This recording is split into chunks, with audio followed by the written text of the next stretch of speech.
So today is September 26th. It's around 8 a.m. I was on the train because earlier a guy tried to jump me downstairs. So I got on the train around 4 a.m. I was waiting for the police. They didn't show up. So I go right on the train back and forth, and I just came out. The train was also delayed downstairs. Wouldn't let me out quickly. And as soon as I got here, there was some black American women here. And I was standing here begging for money. And all of a sudden, a black American woman was walking backwards. I was almost trying to fall over, and so it's like they're setting me up for extortion. Since I've been trying to sue the police department for taking my home, they killed my friend. They're gonna help me, and I've been trying to sue the Bellevue Hospital because my mother was saying her daughters were trying to set her up in the hospital, frame her up as crazy, and they eventually did. Her daughter bottle and for framed her up as crazy and told the hospital to lock her up, and the hospital obliged. So I'm trying to sue the hospital for negligence. So I've been getting set up where people will try to be walking backwards towards me, trying to fall on top of my bag, to make it look like they were all suffering with me, and they all need a piece of any lawsuit money. I'm making I'm the angry, crazy person setting people up, especially the black Americans and stuff. There's also the black American workers of the Statue of Liberty, ticket vendors, one wears a green uniform, and he also was trying to rub his body on me and my bag. I said, don't do that. I said I would knock you out if you keep complaining. I used to apologize to me, though. So it's like somebody put a hit on me. Anytime I criticize Trump or Eric Adam or both, I did that last night around 11 p.m. I sent a message to Governor Gavin Newsom because he was saying Kristi Noem, the head of Homeland Security, she's going to have a bad day. I feel like I've been telling me you're going to get killed soon, you're going to get killed soon. So I'm thinking maybe he's implying maybe because people have been telling me they got information I'm going to be killed soon. So I'm thinking maybe, and this Trump they've been having eyes following me around, Mark Crosby at my head. So I'm thinking maybe they'll try to arrest me and the ICE will kill me in the process, and people would then decide to march. And be like, this person's always been complaining of being targeted. I was thinking maybe that's what it meant by telling that head of Homeland Security that she was going to have a bad day. Because they've been harassing me all week long and stuff. So I contacted that man, Gavin Newsom, and said, please, if you have any information, about my matter also, please help me. And within an hour of contacting that Gavin Newsom on Facebook, I came to use the bathroom, got on the one train, and as I was leaving, this black American police officer surrounded me, said, move faster. I'm like, excuse me, why are you so rude? It's like, you're going the wrong way, move faster. The exit is over there. I'm like, no, the exit is over here. And it was, it was so rude to me. And it was there. I said, move. And it was going to be attacking me. He had a weapon on him. This is the police officer downstairs. And the supervisor was watching. I was asking the other cops also, can you control this guy? Because under the law, you're supposed to intercede when somebody's in trouble. Your job is to protect and preserve. And none of them will help me, even the supervisor. That was the black American police officer. Within 1 hour of me contacting the governor through Facebook, so that they're watching me through surveillance. I've been under surveillance since my mother brought me in 2000. Immigration arrested me, said children are not welcome in America. And and I've been trying to sue the immigration. And my room I rented, I had all the evidence in. They went and set the room on fire and stole my passport. I had my visa, on March 19. So I was 19 when my mother brought me, and March is like a March box, the month March. So they've been sending messages to me that my mother called the NYPD terrorist, and Trump's friend Bernard Kerik was the head of Homeland Security. After my mother called the NYPD terrorist on WP11 News 2010. And since then, my room was set on fire where I had evidence I was going to use to sue the immigration. And they set my room on fire on March 19 at 219 Canal Street. So March, like a matchbox. March, like a matchbox. 19.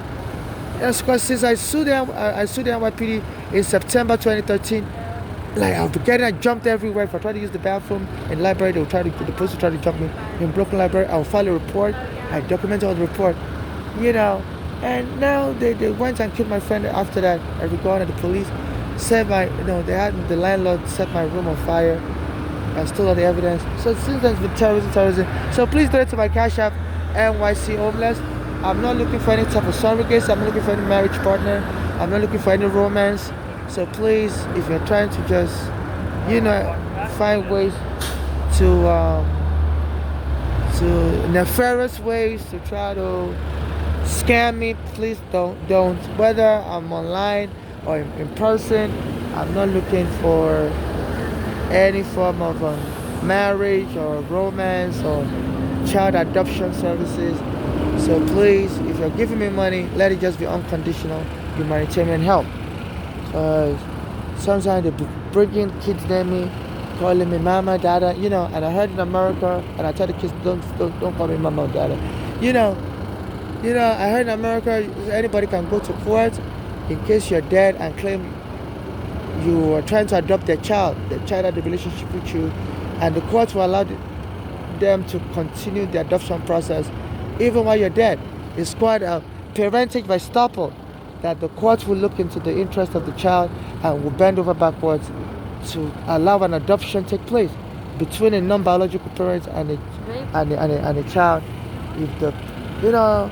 If one of the child's parents claims, a particular person was trying to adopt their child, they will allow the adoption take place, and then they can then get all your properties, because I'm unmarried, I'm a transsexual. I was born a male, now I'm a woman. So I don't have any, I'm not married to anyone, I don't have any child.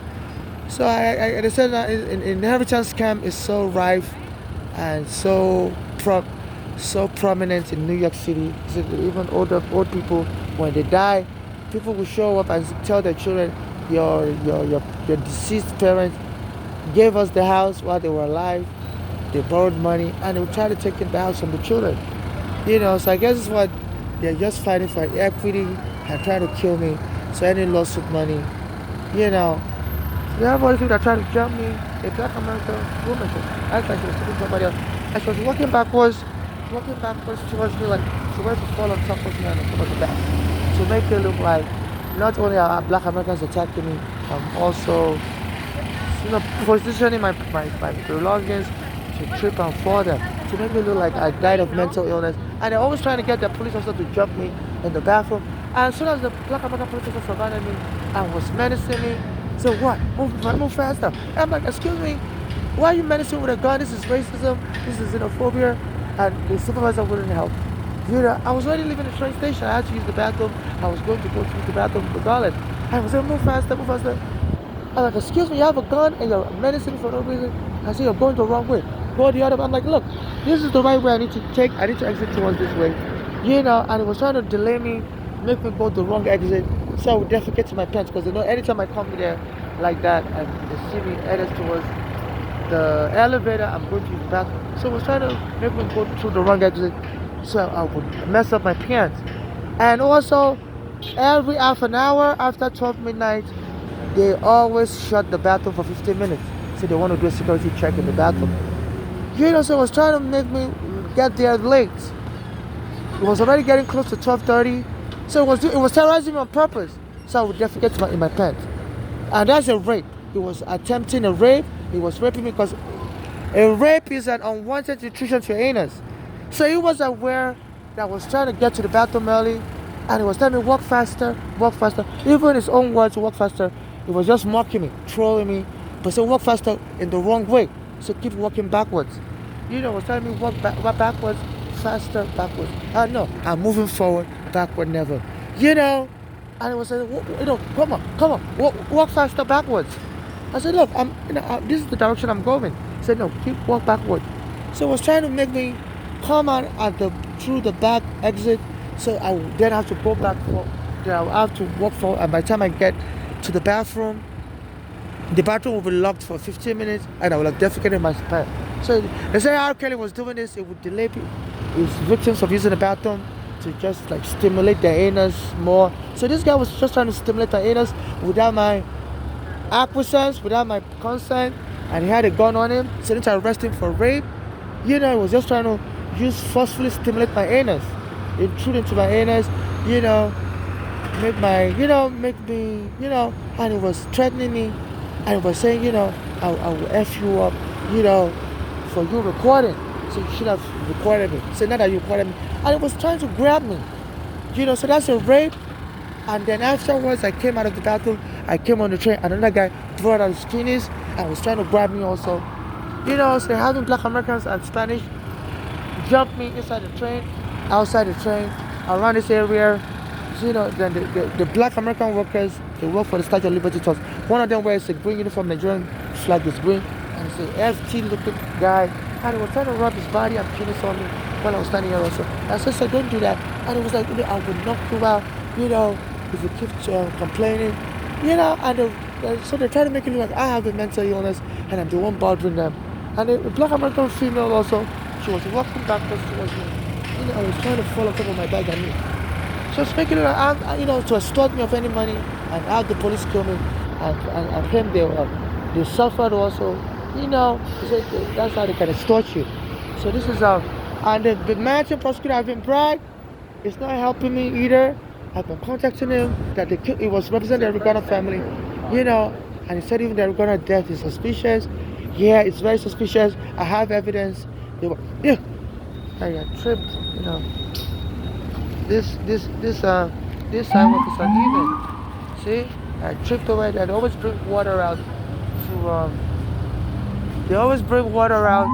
to spray on me here in front of this Citibank. Now my leg has a cramp. So, I don't, so I'm always, the sidewalk is so uneven, and I trip over,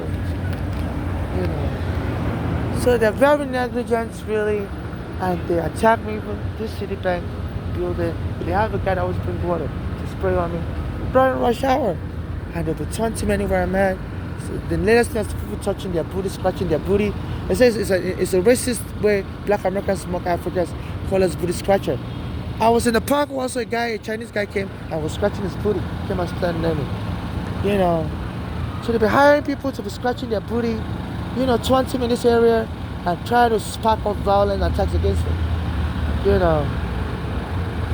So I was standing and this guy came and started scratching his booty.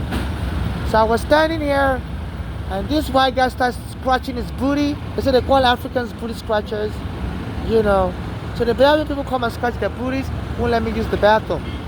So this white guy is taunting me as an African, and I wasn't here before. You weren't here before. I was here before you. And whatever you think you're doing, scratching your booty in front of me. And they have people manage me. Even they have this security guard always comes to watch me. It's like an Indian security guard. As I'm here begging for money, they've been watching my face. And some of the Statue of Liberty ticket vendors will go and stand there, like 3 or 4 of them, will just be watching me, watching my face. I don't know, if they're going to be claiming what I'm begging for money, I'm robbing people also, I don't know. They're just standing there watching me. I don't know what kind of lies they want to tell about me. I don't know why they're so,